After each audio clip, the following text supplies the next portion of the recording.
Azərbaycan futbolunun hegemonu olan Qarabağ Avropa səviyyəli klubdurmu? Qarabağın ilk öncə gəlin hücum planını başa düşməyə çalışaq. Yəni komandanın build-up'ı necə keçir və mən göstərəcəm ki, Qarabağ bu elementdə hardaysa Avropanın ən top komandalarından sonra üst sıralardadır. Və gəlin burada Qarabağın Benfica'ya vurduğu ikinci qolu, yəni hesabı bərabərləşdirdiyi ana baxaq. İlk baxışdan bizim hamımızın yadında əlbəttə ki, Yankovicin gözəl xətt kəsici pası idi. Lakin ona qədər hücum qurulanda sağ cinah yüklənməsinə cəhd olunur. Sağ cinah yüklənməsi, sağ cinah müdafiəçisi Mateus Silva və winger olan Leandro Andrade Bicalio'nun köməyi sayəsində baş verir. Bu da Bicalio'nun universallığından xəbər verir. Çünki o hücumun birinci fazasında iştirak edərək yuxarı gəlib ki, komanda yoldaşlarına kömək etsin. Lakin gördüyümüz kimi burada Benfica müdafiə xəttətindən çox etibarlıdır və Qarabağın həmin müdafiə xəttinin arası ilə qaça biləcək oyuncusu olmadığına görə hücum davam etdirilmir. Və paralel olaraq da əlbəttə ki, bu kadrda Yankovicin əl jestinə fikir verin. Yankovic burada hücumun istiqamətinin dəyişilməsini istəyir. İndi gəlin Qarabağın pressingindən danışaq. Bu pressing bir tərəfdən çox mükəmməldir. Lakin bu pressing keçiləndə Qarabağın bütün problemləri Avropada yaranır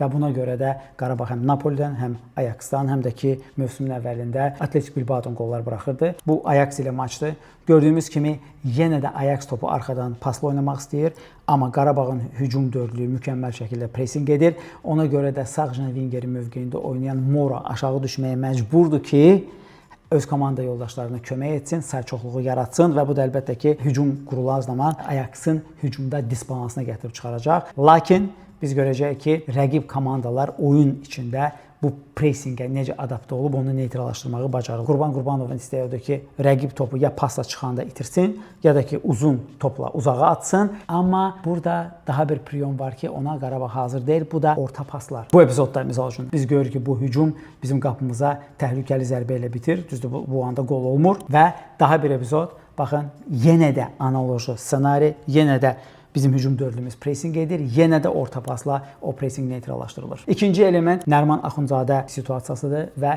komandanın onu yöntəmsiz şəkildə işləməsidir. Aydın məsələdir ki, oyunçu ictimaiyyət tərəfindən olan təzyiqin altında artıq sınmağa başlayır. Günün sonunda yadda saxlamaq lazımdır ki, Nərimanın cəmi 21 yaşı var. Siz sadəcə olaraq gedib Qarabağın Gənclər komandasının Çempionlar Liqasındakı çıxışlarına və nəticələrinə baxa bilərsiniz ki, görəsiniz ki, Qarabağın Gənclər heyətindəki durum nə yerdədir. Ona görə də bir növ tikanlıqdan Nərimanı bir gül kimi də göstərmək olar və 21 yaşında adamın qeyri-sabit olması normaldır. Nərimanı idman psixoloqunun yanına ölkə xaricində göndərmək daha uğurlu çıxış yolu ola bilərdi. Amma gördüyümüz kimi Qarabağ bunu etmir və Nəriman emosional qərar qəbul edərək bu yaşda Qarabağ səviyyəsində bir Türkiyə və ya Avropa klubuna getməklə orada itib bata bilər. Və siz necə? Qarabağda hansı problemləri görürsünüz? Nədən razı, nədən isə narazısınız?